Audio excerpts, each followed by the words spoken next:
मैं समय की मर्यादा को देखते हुए सीधे ही अपने विषयों पर आना चाहूँगी। मेरा निवेदन है कि आप मेरे बीच में टोकिएगा नहीं। माननीय सभापति महोदय, सीकर से आने वाले माननीय सदस्य वाल्मीकि समाज की चिंता कर रहे थे। मैं भी अपनी बात वहीं से शुरू करना चाहूँगी। जिस तरह से स्थानीय निकाय से आम व्यक्ति का संबंध है, हम सब लोग ये बहुत अच्छे से जानते हैं कि स्थानीय निकाय से हर आम शहरी का संबंध पड़ता है।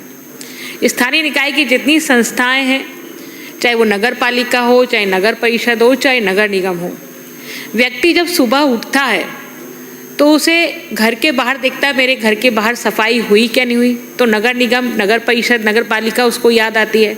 और रात्रि को जैसे ही शाम ढलती है तो फिर उसको नगर निगम की याद आती है कि मेरे यहाँ की स्ट्रीट लाइट जली क्या नहीं जली। तो पूरे 24 घंटे व्यक्ति सोते समय और जागते समय नगर निगम, नगर निगम के प्रशासन को याद रखता है। इसी प्रकार से जैसे किसी परिवार में नए व्यक्ति का आगमन होता है, नए बालक का आगमन होता है, तो उसके रजिस्ट्रेशन के लिए जन्म प्रमाण पत्र बनाना होता है तो नगर निगम की ओर मुंह ताकता है। और यदि किसी परिवार में किसी व्यक्ति के 100 वर्ष पूरे हो जाते हैं तो 100 वर्ष पूरे होने पर यदि किसी व्यक्ति को मृत्यु प्रमाण पत्र भी बनाना है तो जीवन चक्र जन्म से लेकर के मृत्यु तक उसको नगर स्थानीय निकाय के संपर्क में रहना होता है। तो ऐसी नगर निगम, स्थानीय निकाय का प्रशासन और उसमें काम करने वाले कर्मचारी वृंद, यदि उनकी मानसिकता ठीक नहीं होगी, यदि वो सुरक्षित नहीं महसूस करेंगे अपने आप को, अपने वेतन भत्तों को लेकर के उनके मंदिर में जो असुरक्षा का, मन के अंदर असुरक्षा का जो भाव होता है, उस भाव से वो ठीक मनस्थिति से काम नहीं कर सकते। इसलिए माननीय सभापति महोदय, आपको निवेदन करना चाहूँगी, माननीय मंत्री महोदय का ध्यान आकर्षित करना चाहूँगी। 1 अगस्त 1998 को तत्कालीन सरकार द्वारा चुंगी की समाप्ति की घोषणा की गई।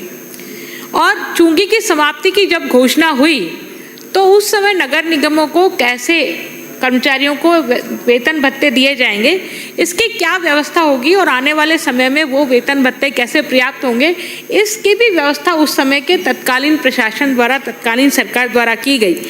97 और 98 में जो चुंगी से अर्जित आई थी, हर वर्ष उसके 10% को बढ़ा करके उन नगर निगमों को, नगर पालिकाओं को, नगर परिषदों को दी जाएगी। माननीय सभापति महोदय, जब मैं पिछले 5 साल का ये आंकड़ा देखती हूँ तो ये आंकड़े में जानकारी मिलती है कि हम 2016-17 1419 रुपये चुंगी पुनर्भरण के पेटे दिए गए। 17-18 में ये राशि 15,567 रुपये थी। 20-21 में यह राशि 2,084 रुपये थी। और अभी इस वर्ष की जब मैं बात करती हूँ 24-25 में, तो ये राशि 3,190 करोड़ रुपया है। ये 3,190 करोड़ रुपया हम चुंगी पुनर्भरण के पेटे दे रहे हैं। मेरा निवेदन है माननीय मंत्री महोदय को ध्यान आकर्षित करना चाहूंगी कि पंचायती राज संस्थान जो हैं वो संविधान संशोधन अधिनियम 73 और शहरी स्थानीय निकाय संशोधन अधिनियम 74 के तहत गठित स्वायत्त शासी संस्थान है। माननीय मंत्री महोदय, ये जो 73 संशोधन के तहत पंचायती राज संस्थानों का गठन हुआ, तो पंचायती राज संस्थानों को स्वायत्त शासी संस्थान होने के बावजूद भी राज्य की संचित नीति से वेतन भत्तों का पुनर्भरण किया जाता है। लेकिन 74 संशोधन के बाद में स्वायत्त शासी संस्था, जो स्थानीय निकाय विभाग के स्वायत्त शासी संस्थाएं हैं, उनको संचित निधि से ना देकर के चुंगी के पेटे जो राशि दी जाती है उसी से वेतन भत्ते चुकाए जाते हैं। फिर इसके अतिरिक्त उस समय तत्कालीन 2013 से 18 के बीच में जब वसुंधरा जी की सरकार थी तो उन्होंने नए 30,000 वाल्मीकि समाज के लोगों को, सफाई कर्मचारियों को भर्ती करने की घोषणा की। अब जब ये तय हुआ था कि 10% की वार्षिक वृद्धि होगी, उस समय नए कर्मचारी आएंगे, ये तय नहीं था कि नए कर्मचारियों को वेतन भत्ता कैसे देंगे, नगर पालिकाएं जो बनेगी उनको वेतन भत्ता कैसे देंगे। तो मेरा आपसे निवेदन है कि आज वर्तमान की स्थिति में स्थानीय निकाय विभाग में लगभग 44,439 पद स्वीकृत हैं। ये 44,439 पदों में निश्चित रूप से आज की आवश्यकताओं के अनुसार जैसे जैसे क्षेत्रीय विकास हो रहा है, विस्तार हो रहा है, आबादी का विस्तार हो रहा है, तो हमें नए नए नवाचारों के तहत कभी एटीपी का पद, डीटीपी का पद, अब जैसे कभी नगर परिषद हुआ करती थी अजमेर, आज अजमेर नगर निगम है। अब मैं डिमांड करूंगी कि नगर निगम को 2 जोनों में विभक्त किया जाए, एक उत्तर जोन और एक दक्षिण जोन।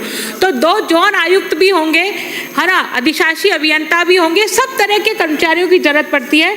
तो मेरा निवेदन है आपसे, इससे ज़्यादा राज्य सरकार पर भार नहीं पड़ने वाला है।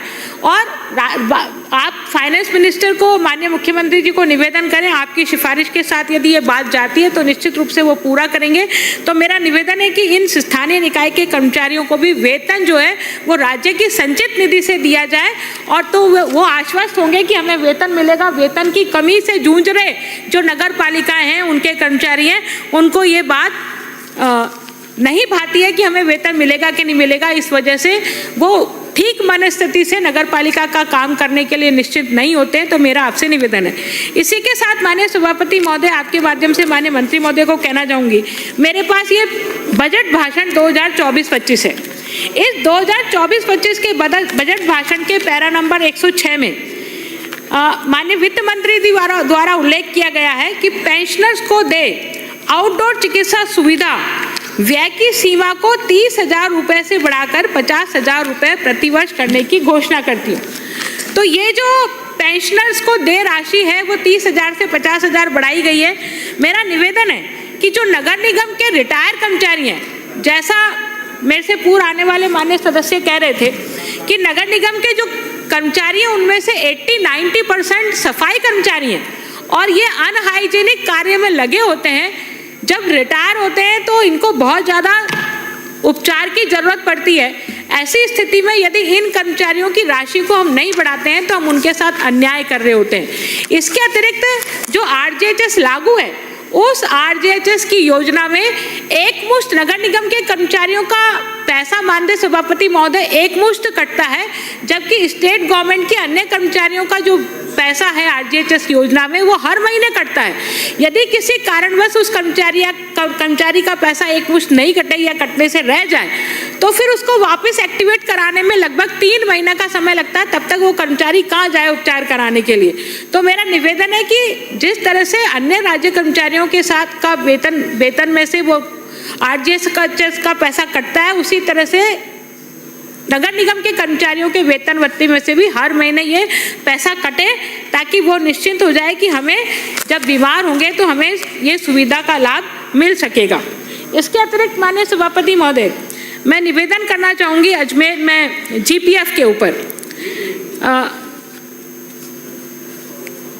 वित्त विभाग के परिपत्र दिनांक 11/12/2020 द्वारा राजस्थान राज्य कर्मचारी सामान्य प्रावधानिक निधि नियम 1997 के नियम 11 के प्रावधान के अंतर्गत राज्य सरकार के सार्वजनिक क्षेत्र के उपक्रम, स्वायत्तशासी संस्थाएं, बोर्ड, निगम आदि के कार्मिकों के लिए राजस्थान राज्य कर्मचारी सामान्य प्रावधानिक निधि नियम 1997 के अंतर्गत एक नवीन योजना सामान्य प्रावधानिक जीपीएफ सैब प्रतिपादित की गई थी, जिसमें सभी निकाय के कर्मचारियों के डीए एरियर और बोनस के अंशदान की राशि को अनिवार्य रूप से जमा की जा रही है। परंतु माननीय सभापति महोदय, निवेदन करना चाहूँगी कि अंशदान की कटौती का प्रावधान इसके कर्मचारियों के अनुरूप जो वेतन वो अनिवार्य अंशदान की कटौती का प्रावधान नहीं किया गया है।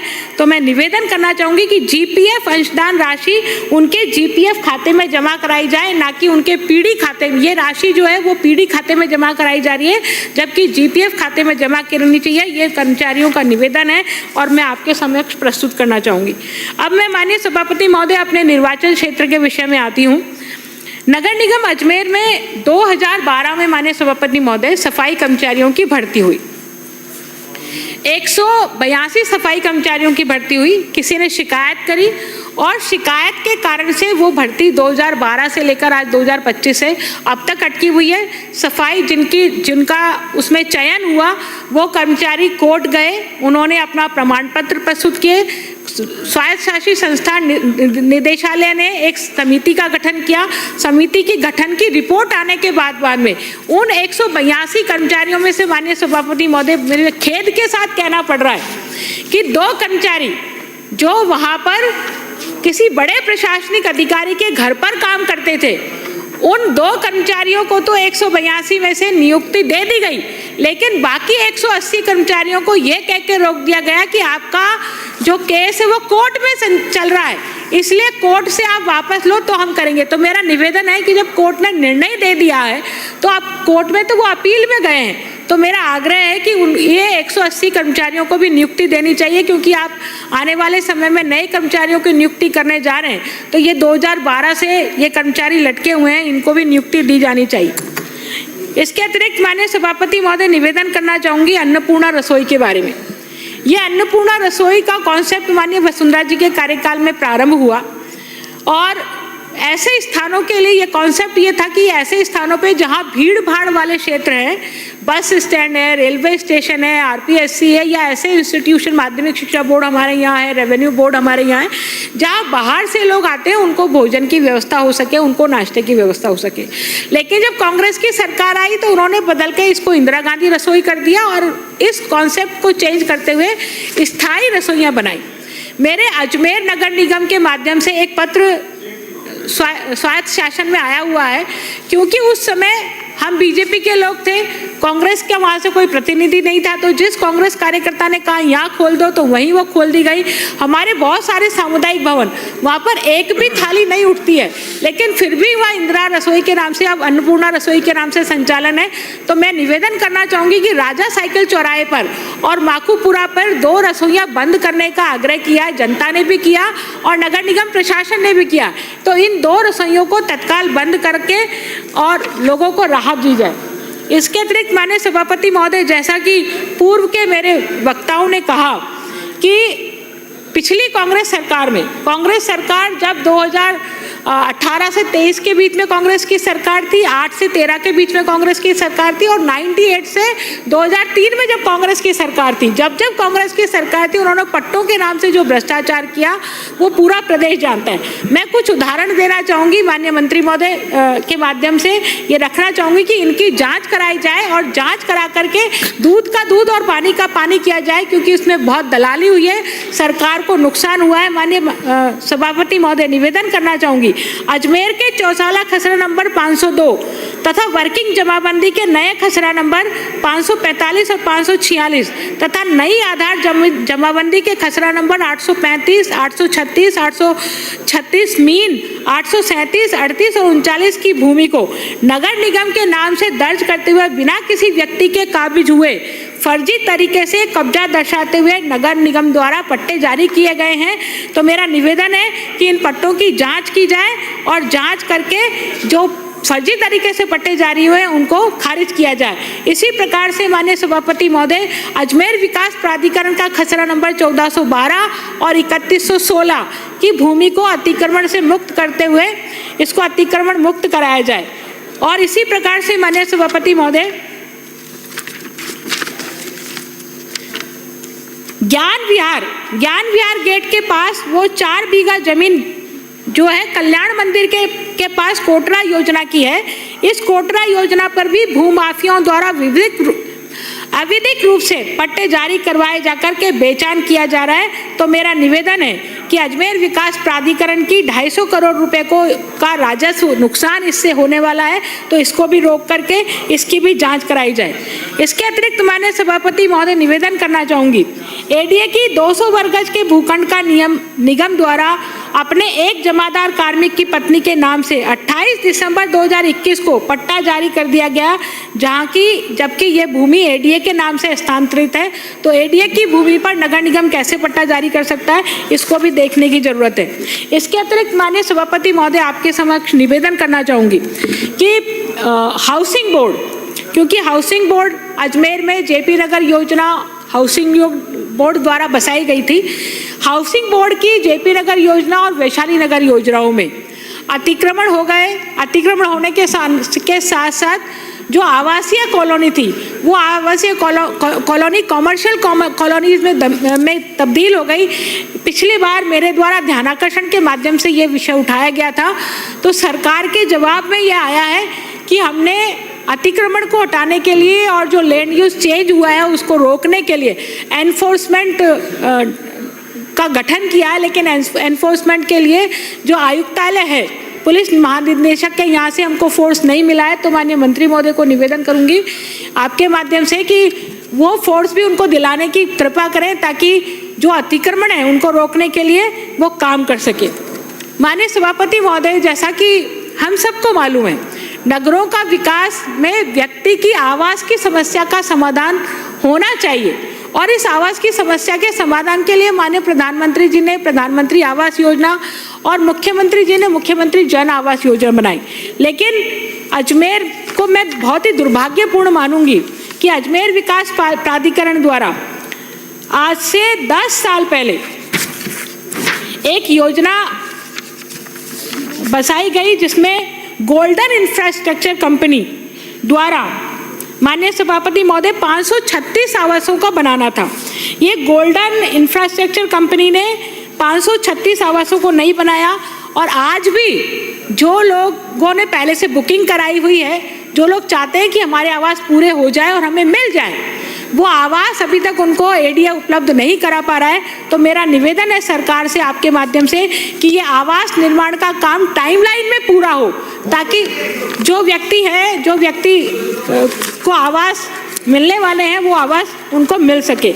इसी प्रकार से माननीय सभापति महोदय 2 मार्च 2021, सितंबर 2020, जून 2020 और जनवरी 2020 और दिसंबर 2021 में ये एआरजी इंफ्रा डेवलपमेंट द्वारा 236 मकान बनाने थे। श्री जयसिंह अपेक्षा टाउनशिप ग्राम चाचावास में 956 मकान बनाने थे। Messrs Shalimar builder private limited Makadwali द्वारा 51 मकान ईडब्ल्यूएस के और 198 मकान एलआईजी के बनाने थे। 140 मकान मुकेश कुमार जिंदल द्वारा ईडब्ल्यूएस के बनाए जाने थे। ईडब्ल्यूएस के 71 और एलआईजी के 279 मकान unique Shri Vinayak land home LSC द्वारा बनाए जाने थे। लेकिन ये मकान 2020 में जिनको पूरा होना था, 2021 में जिन प्रोजेक्ट्स को पूरा होना था, ये प्रोजेक्ट आज तक भी पूरे नहीं हुए। तो मेरा माननीय सरकार से निवेदन है कि इन प्रोजेक्ट्स को जल्दी से पूरा कराकर लोगों की आवास की आवश्यकता को पूरा किया जाए। माननीय सभापति महोदय, अजमेर में चूंकि अजमेर नगर निगम तो बना दिया, लेकिन नगर निगम में संसाधन उपलब्ध नहीं कराए। मेरा निवेदन है आपके माध्यम से कि अजमेर की आवारा पशुओं की समस्या बहुत बड़ी समस्या है। अजमेर पुष्कर मेले के कारण से और ख्वाजा मोइनुद्दीन चिश्ती की दरगाह होने के कारण से वहाँ फ्लोटिंग पॉपुलेशन की संख्या अधिक रहती है। फ्लोटिंग पॉपुलेशन के कारण से आए दिन जाम लगता है। तो मेरा सरकार से निवेदन है कि ये आवारा पशुओं की आवारा नहीं, बेसहारा, हाँ बेसहारा पशुओं की समस्या के समाधान के लिए एक गौ ग्राम के रूप में नई टाउनशिप बसाई जानी चाहिए, ताकि गौपालकों को वहाँ स्थान दे सके, क्योंकि व्यक्ति को दूध की भी आवश्यकता है, रोजगार की भी आवश्यकता है। तो ऐसी स्थिति में उनको रोजगार भी उनसे नहीं छिले और आवारा पशु को कांजी हाउस में भी नहीं ले जाना पड़े, तो गौ ग्राम की आवश्यकता है, इसलिए उसको वहाँ पूरा किया जाए। माननीय सभापति महोदय, निवेदन है कि नगर निगम का अब क्षेत्रफल भी बढ़ रहा है। पहले कभी 55 वार्ड हुआ करते थे, फिर 60 हुए, 80 हुए, और अब और जनसंख्या उसमें और बढ़ाई जा रही है।